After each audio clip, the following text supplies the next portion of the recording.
So Berlin Syndrome tells the story of a young woman called Claire who's on a sabbatical from work. She's a photographer. And she meets a very charismatic local Berliner called Andy, and I think for a moment she kind of loses herself in the excitement and the seduction of this new situation she finds herself in with him. They're sort of inextricably drawn to each other. It could have been a perfect romance, but unfortunately he's not who he appears to be. And then it turns more sinister when she realises he's actually locked her in his apartment and he has plans to keep her there. So I attended Melbourne Film Festival in 2011, and they've got a great session at the festival called Books at MIF, which is a chance for producers to meet with book publishers, and Scribe Publications pitched me Berlin Syndrome as one of their up-and-coming books, and I instantly kind of was attracted to the very contained and marketable nature of the story. They don't open. Sean had just finished Snowtown and it had just come out and he just won the ACTRA award, and I really liked his ability to bring kind of lightness and love to what is often a very dark material. After the first draft of the screenplay, I sent Kate Shortland the book and the screenplay to read, and at that point she became very involved in all the writing workshops that we held, and eventually also became more involved as a kind of writer and kind of adding all her own beautiful details to the story and the script. You're abnormal. We went out quite far and wide for both roles because it's very much a two-hander. We knew we had to find two amazing cast who could really carry the film and that also had a really great connection with each other. I was shooting another movie in Australia at the time and I read it and I fell in love with it. I fell in love with the themes, the characters, the complexities, the way it was written. It was really poetic and it didn't glorify this dark situation. I mean, it really was grounded in reality. What would be the worst thing I could ever do to you? Max is a really amazing actor. He's got a real wit and charm and a killer smile, but he also has a sort of dark side, and I think that was really appealing to us. I want to treat him with respect, this character, and he's constantly thinking about his environment and his reality, which is kind of abnormal, I would say, but at the same time, yeah, it's his reality. Cut. Max. I've always been a really big fan of Kate's work, and I really wanted someone for this project that would bring a great deal of beauty to the genre. The experience of rehearsing with her was, I think, the most beneficial thing for me during this process was to really get close to her and trust her and get inside her head and see kind of where she comes from and what her perspective is. I admire the way she sees the world in such a different way from anyone else, and the attention to detail. She notices all of it. Yeah, she would ask me right away, what do I think about the script, which is kind of rare. That makes it really clear to me that she was trusting me or willing to trust me. I really rather like to work with people like her. That was great, Max. Every director you work with, you hope that they've got a voice and they've got something about them that really kind of sings through, you know, the narrative and the style of how they're approaching something, and Kate definitely does.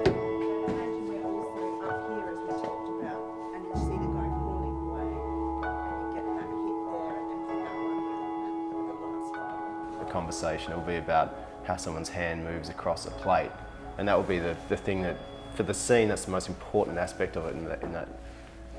And that's really interesting, you know, she's into the sort of minutiae of relationships and the way people kind of interact and within the world and the space and with each other. And we also... She's got her own thing going on and I love it. So Kate and I discussed the shooting style of Berlin Syndrome a lot during that pre-production time, and you know, we tried to find a structural style to it that would complement the different emotional states that Claire goes through, Claire and Andy both go through. We started with more of a handheld feel at the beginning of the film. Once we're more with Claire and we're with her world, and it's freer, it's lighter, there's more kind of hope in it. And then once she realises that she's trapped in this apartment, we slowed the camera work down a great deal. We became a lot more structured with the way we shot it. Rather than handheld, we started doing a little bit more kind of dolly track work and static camera positions. And they also played in with a bit of colour work as well, in terms of, as I said earlier, Claire, when she's free, it was, it was a little brighter and more colourful, and as her sort of personality is stripped away from her, so too is the colour from the film. Kate I've known since we did short films together. We did 2 short films, Flower Girl and Pent Up House, and then a couple of years later we went on to do Somersault, which was my first feature as production designer and Kate's first feature. Working with Kate is pretty special, I think, because we've both come from a background and an appreciation of visual art, so whether it's photography or painting, we get really excited by those sorts of things. We had to find the location, the apartment block where she gets trapped, and we kind of couldn't really design that set without finding an actual location first.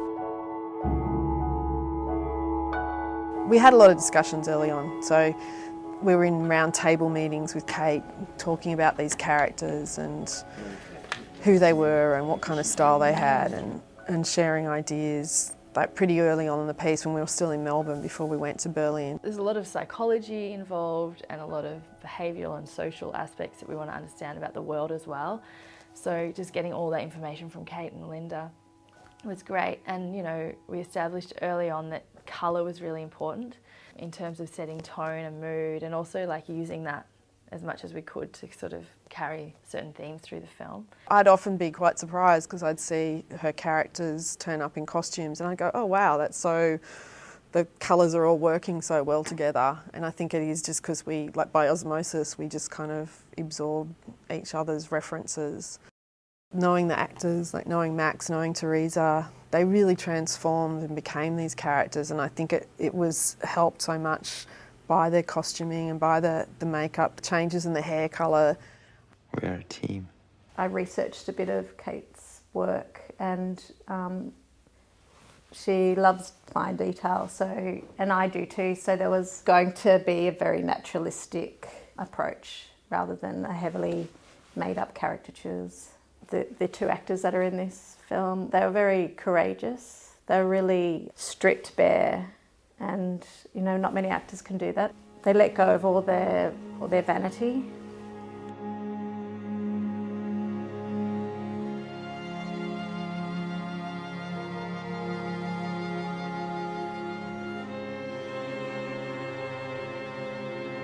The cultural experience is just immense. I mean, it's overwhelming. I think energetically you come into the city and it just feels different.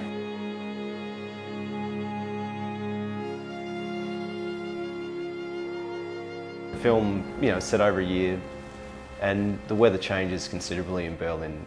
It's chalk and cheese. When summer ends, it's over, and winter, sort of autumn sets in and winter sets in, and it's a very different world. Camera set. And action!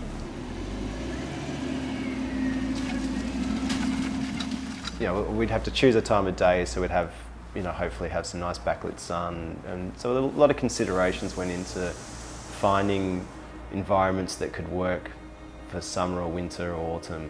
Do you like it?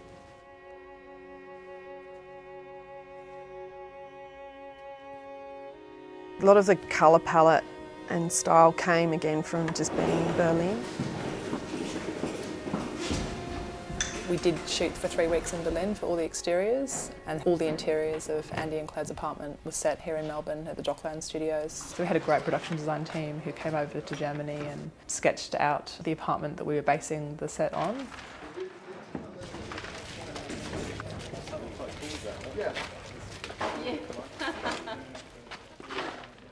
Where do you reckon, mate?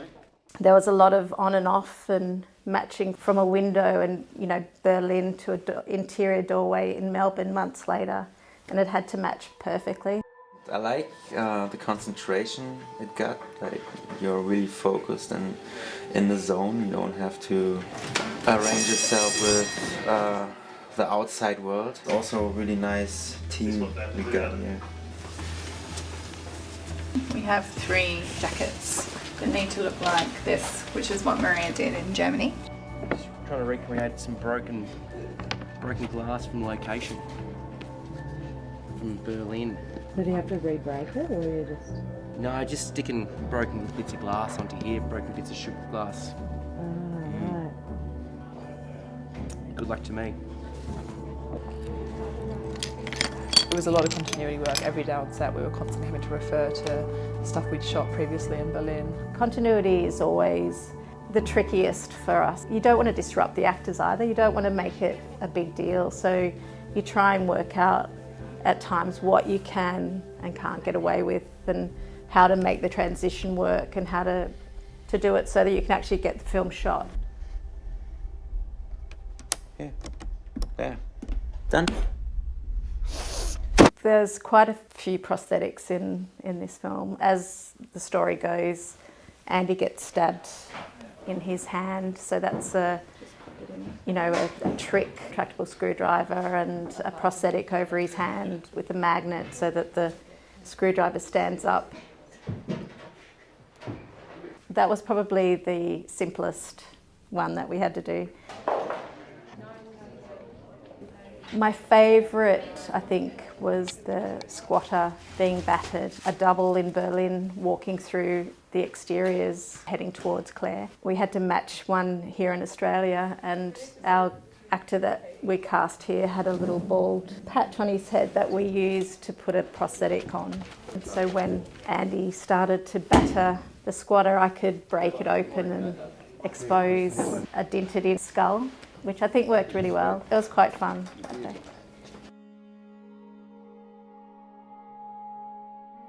Yeah, we have to sacrifice a lot of our psychological honesty. We would like to invest into this job to make it something valuable. I loved how it really explores all shades of life. It's not just black and white, and it's not the typical, there's a perpetrator, there's a victim story. I mean, it really gets beneath that and in between all the ugly stuff that people don't feel comfortable talking about. They're incredible, what they put themselves through for the film. Yeah. I did the whole backpacking thing myself. So in my 20s I did go to Berlin and I did go all around Europe, and I backpacked on my own. So I guess I see it from that perspective of like, what if? We've all been in relationships that we want to get out of, but don't for whatever reason. And this is kind of an extreme version of that story. You know, what do you do if you literally can't get out?